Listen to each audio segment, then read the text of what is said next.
তো যারা 2025 সালে উচ্চ মাধ্যমিকের দর্শন পরীক্ষা দেবে এই নিরপেক্ষ ন্যায় টিকাটা মুখস্থ করে নাও। 100% কমন, আমি শেয়ার করছি তোমাদের। 100% মুখস্থ করে নাও। কোন অধ্যায় থেকে? নিরপেক্ষ ন্যায় অধ্যায় থেকে, মানে পঞ্চম অধ্যায় থেকে। কি আসবে পরীক্ষায়? পরীক্ষা আসবে এই অধ্যায় থেকে টিকা আসবে 4+4 মানে 8 মার্ক, সঙ্গে কি আসবে? লজিক আসবে। আর কি আসবে এই অধ্যায় থেকে? আর আসবে এমসিকিউ আসবে। ক্লিয়ার? তো এই যে অধ্যায় নিরপেক্ষ ন্যায় পঞ্চম অধ্যায় থেকে এই টিকাগুলো পড়তে হবে। আর এই যে লজিক, তো পরীক্ষায় তুমি লজিক করবে না নোটস করবে? যদি লজিক করতে চাও, আমি যা যা লজিক শিখিয়েছি 2025 ফুল টিউশন প্লেলিস্ট ভিজিট করো, এখানে যাও, যে কটা লজিক শিখিয়েছি ওই কটা লজিক যদি ক্লাসগুলো করো, তোমাকে লজিকে কেউ, পৃথিবীর কোনো ক্ষমতা নেই তোমাকে লজিকে আটকাতে পারে। আর যেভাবে পরীক্ষা আসবে সেভাবে শিখিয়েছি। এই যে টিকাগুলো দেখছো, এই টিকাগুলো সমস্ত ফুল টিউশন কমপ্লিট হয়ে গেছে। এমসিকিউ সাজেশন উত্তর সহ লিখে দিয়েছি। এইভাবে 12টা অধ্যায়ের যুক্তি থেকে আরোহমূলক দোষ 12টা অধ্যায় সম্পূর্ণ টিউশন কমপ্লিট। ইউটিউবে একটাই চ্যানেল যেখানে সম্পূর্ণ টিউশন কমপ্লিট হয়ে গেছে।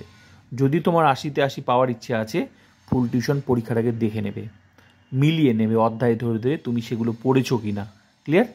তো প্লিজ বন্ধুদেরকে শেয়ার করবে যাদের যাদের ফুল টিউশন দরকার। ফিলোসফি এইচএস উচ্চ মাধ্যমিক দর্শন ইউটিউব চ্যানেলটি তোমাদের জন্য। তো চলো ক্লাসটা করে নেওয়া যাক।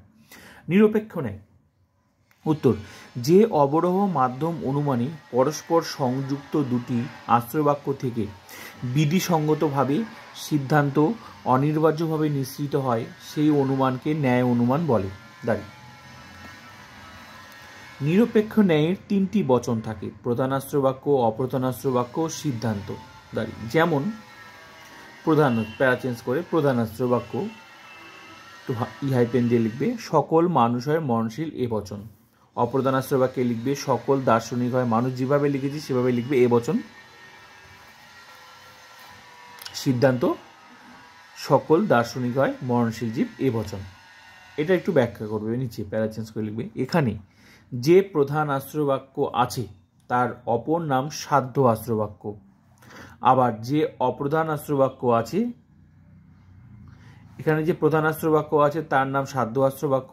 আবার যে অপ্রধান আশ্রয় বাক্য আছে তার অপর নাম পক্ষ আশ্রয় বাক্য। দাঁড়ি প্যারা চেঞ্জ করে লিখবে নিরপেক্ষ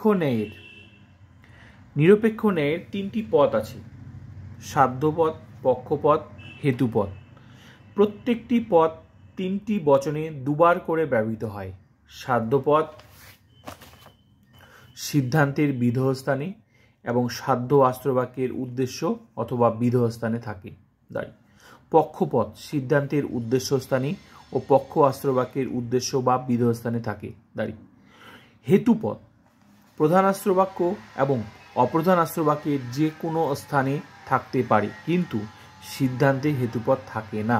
দাঁড়ি যেমন প্যারা চেঞ্জ করে এই উদাহরণটা দিতে, প্রধান আশ্রয়বাক্য লিখে সকল মানুষ হয় বুদ্ধিমান এ বচন। অপ্রধান আশ্রয়বাক্যে লিখবে রাম হয় মানুষ এ বচন। সিদ্ধান্ত লিখবে রাম হয় বুদ্ধিমান এ বচন।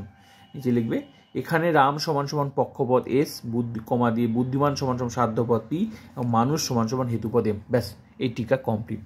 তো বাকি টিকাগুলো দেখে নাও। খুব সুন্দর করে প্রত্যেকটা টিকা আমি বুঝিয়ে দিয়েছি। তো এই নোট টিকাটা যারা লেখনি আমি তাদের জন্য শেয়ার করলাম। যদি বুঝতে হয় বাকি টিকাগুলো এই সেম টিকাটা দেখে নাও প্লেলিস্ট ভিজিট করে।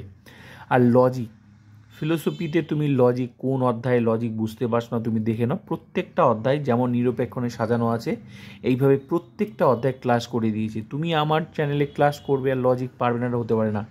এমসিকিউ এসএকিউ অধ্যায় তোদের লিখে দিয়েছি, সঙ্গে কোন এমসিকিউ লজিকটা এমসিকিউ হিসেবে আসবে সেটাও করিয়েছি, কোন এসিকিউটা লজিক হিসেবে সেটাও। ফুল টিউশন দেখো সুন্দর করে সাজানো আছে। প্লিজ শেয়ার বন্ধুদেরকে।